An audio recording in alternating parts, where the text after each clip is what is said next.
Merci, éternel Dieu Tout-Puissant, pour tout ce que tu as donné à notre nation. Oui, que le nom de l'Éternel soit béni parce que c'est lui qui est Dieu. Nous sommes en train de continuer avec ces sujets que nous avons commencé il y a un temps, parlant de domination et de pouvoir de ce monde. Car aujourd'hui, peuple congolais, nous sommes en train de connaître une histoire qui semble être floue, une histoire où plusieurs se posent des questions, pourquoi les choses sont comme ça. Une guerre où plusieurs se demandent, mais pourquoi la guerre en RDC n'arrive pas à terminer. Bien qu'il y a des vérités qui sont connues, bien qu'il y a des choses qui ont été déclarées, mais nous voulons aujourd'hui, sur base des Écritures, retourner notre espérance à celui qui nous a créés, à celui qui nous a donné ce pays, à celui qui nous a donné le Congo. Voilà pourquoi je vais prendre une écriture dans la parole de l'Éternel. Nous sommes là dans Éphésiens chapitre 6, je vais lire le verset 12. Éphésiens 6, 12, la Bible dit ceci.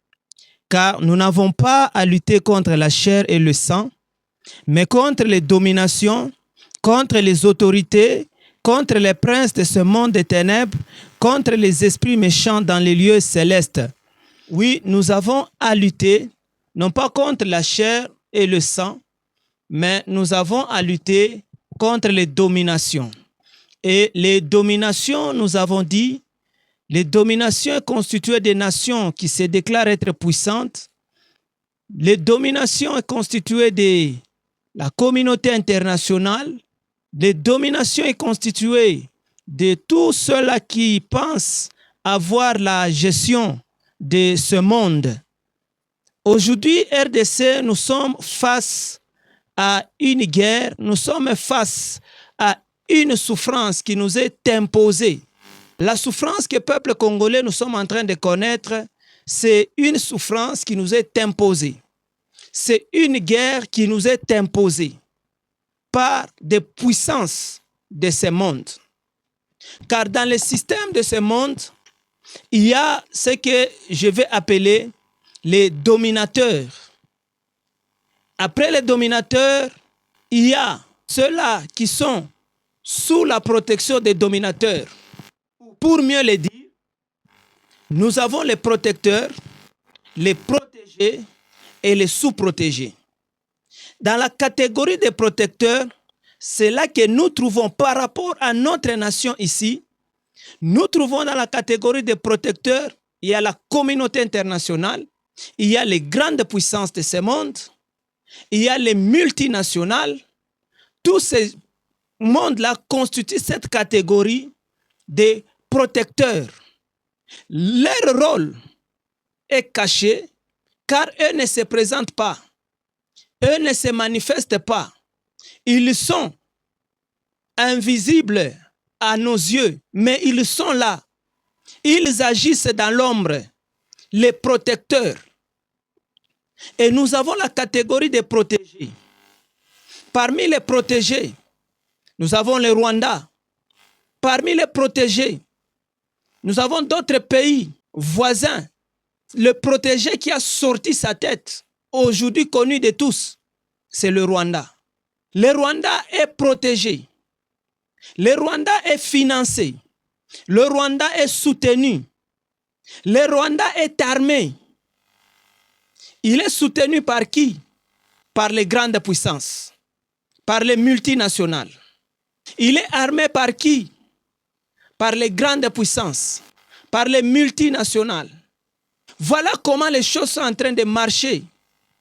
Et voilà ce que nous sommes en train de connaître dans notre pays. Nous ne luttons pas seulement contre ce pays qui s'est manifesté, mais nous luttons contre ce qui est caché derrière ce pays. Et la troisième catégorie, c'est la catégorie des sous-protégés. Les sous-protégés, ce sont des hommes et des femmes qui sont dans notre pays, qui ont notre identité, qui l'ont naturellement ou par usurpation, mais qui sont là portant notre identité. On les appelle les Congolais. Les sous-protégés, ils sont même dans les institutions de ce pays. Les sous-protégés, ils sont même parmi les décideurs dans ce pays. Les sous-protégés, ce sont les traîtres de la nation. Ils sont là. Et voilà comment les choses sont.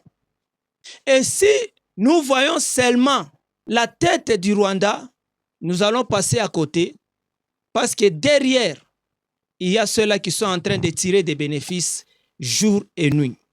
Parce qu'il s'agit des protecteurs, protégés et sous-protégés, je vais aujourd'hui ramener notre attention dans la parole de l'Éternel. Qu'est-ce que la parole de Dieu nous dit par rapport à cette situation? Parce que cette situation, personne n'est capable de résoudre cette situation. Les efforts des hommes s'avèrent limités. Même les efforts des dirigeants s'avèrent limités. Notre armée se retrouve face à des situations compliquées à cause de ses protecteurs, à cause de ses sous-protecteurs. Bien-aimés, la parole de l'Éternel a une réponse à ce sujet. Et si c'est sur la parole de l'Éternel que nous sommes appelés à nous appuyer. Écoutez ce que nous dit la parole de Dieu. Là, nous sommes dans le livre d'Ésaïe. Je vais lire Ésaïe chapitre 31, le verset 3. La Bible dit ceci. L'Égyptien est un homme et non Dieu. Ses chevaux sont chair et non esprit. Quand l'Éternel étendra sa main, le protecteur chancellera, le protégé tombera, et tous ensemble ils périront. Écoutez ce que dit la parole de l'Éternel. Il parle de l'Égyptien, et nous connaissons qu'en son temps, l'Égypte était une grande puissance. Et il dit, l'Égyptien n'est qu'un homme. L'Égyptien n'est pas Dieu. Ses chevaux ne sont que chair, ils ne sont pas esprit. Écoutez, les protecteurs ne sont que chair, ne sont que des humains, ne sont que limités. Les protecteurs, ce ne sont pas des dieux, ce ne sont pas des divinités. Si aujourd'hui dans le monde, il y a une inspiration de peur et de crainte lorsqu'on parle des grandes puissances, lorsqu'on parle de la communauté internationale, tous tremblent. Mais sachez une chose, ce ne sont que des humains. Ces institutions sont animées par les humains. Ils ne sont pas des divinités. Ce sont des hommes mortels. Ce sont des hommes qui vont passer aujourd'hui ou demain. Et la Bible dit que ces protecteurs-là ne sont que des hommes, ne sont que des humains. Ils ne sont pas des dieux. Et il dit, ces chevaux ne sont chair et non esprit. Et aujourd'hui, nous allons dire ceci. Les chars ne sont que acier et fer. Les bombes ne sont que des compositions chimiques et physiques. Ce n'est pas l'esprit. Vous savez, car l'esprit est capable de mettre fin à la vie de l'humanité en une seule seconde. Quand seulement Dieu se décide par son esprit d'ôter le souffle, il n'y a personne qui va encore se tenir debout. Ces chars-là que nous voyons, ces drones-là que nous voyons, ces armes-là que nous voyons, ne sont que des aciers, des fers, des compositions chimiques, physiques, mais ils ne sont pas esprits pour être capables d'anéantir la vie comme ils le veulent. Mais aujourd'hui, sachez une chose, tous ces éléments que nous venons de relever, il y a celui qui est au-dessus de tout, c'est l'Éternel Dieu, le Créateur du ciel et de la terre. Qu'est-ce qu'il dit? La parole dit ceci. Quand l'Éternel étendra sa main, le protecteur chancellera, le protégé tombera, et tous ensemble, ils périront. Ça, c'est la parole de l'Éternel.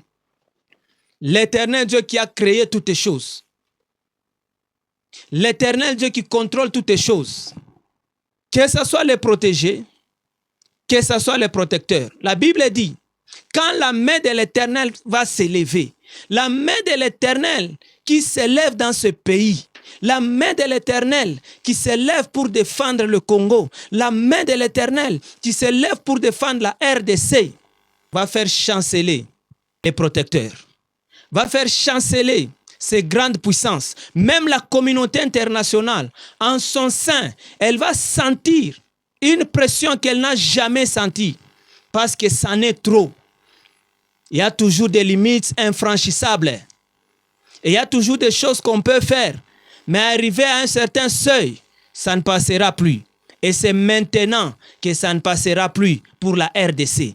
Car il y a une forte pression qui va s'élever. Et cette pression, c'est la pression de la main de l'Éternel sur les protégés, les multinationales, les grandes puissances. Et la Bible dit, le protecteur va chanceler et le protégé va tomber. Et j'ajoute, les sous-protégés vont s'écraser. Ce pays que nous voyons, le Rwanda, n'est rien. Mais attendez, quand la main de l'Éternel va finir avec les protecteurs, ces protégés, on ne les reverra plus. Et les sous-protecteurs, plutôt les sous-protégés, qui sont les traîtres de la nation, on ne les reverra plus. Parce que l'Éternel est au contrôle de tout. Et l'Éternel, il est celui qui gère tout dans ce pays.